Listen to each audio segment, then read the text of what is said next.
I'm so looking forward to this conversation. Some people are always on time, but there are others who are notorious late. I want to call all my friends right now and be like, watch this.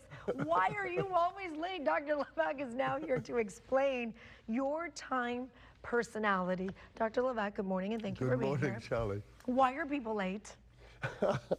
Well, some people, it's personality. Some people are just built that they hate to be late. They're punctual, they're planners, they think things through. It's just the way they are.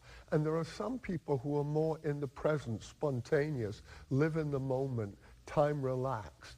They actually, the time relaxed people don't mind being interrupted. They can go and flit around with projects, whereas the people who are time sensitive hate it to be interrupted. They get things done. And time personality is also cultural. If you live in South America, being an hour late for dinner is not seen as rude. People expect it. So the thing that's a problem, Shally, is when you're a very organized, disciplined person and other people are more time relaxed. It's crazy making. Yes, it causes problems. I often thought, at least for me, even though I wasn't the one that asked to do this topic, but I'm very fascinated with it, because we work in the news and I look at seconds, like down to the seconds. Down to the second. I'm very time sensitive, very, very time sensitive. And it can be problematic with people who are just like, hey, you talk about those cultural things, by the way, in my culture. We joke to this now because it's just so common. We call it Persian Standard Time. Hour or two late is very, very normal. Isn't that interesting? No, I don't like it. No, it's interesting, but doing this segment, I'm always amazed. Down to the second, you go, okay, 10 seconds, and you titrate each second. Yes.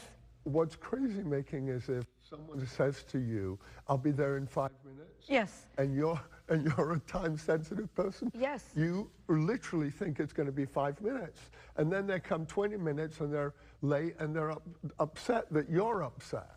Yes. But let's talk about that being upset. Does something not process, maybe for the people who are not so time sensitive, not that one is right and one is wrong, because right, it's a personality, it's how, that's right, how we are.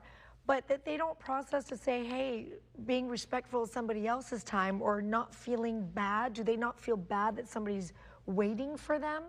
Because they don't mind, they live more spontaneously. They don't project onto others that they may be irritated and they may be upset that you've kept them waiting. They don't really think about it. So what I do with those kind of people, and when we say come for dinner, we tell everybody 7, we tell them 6:30.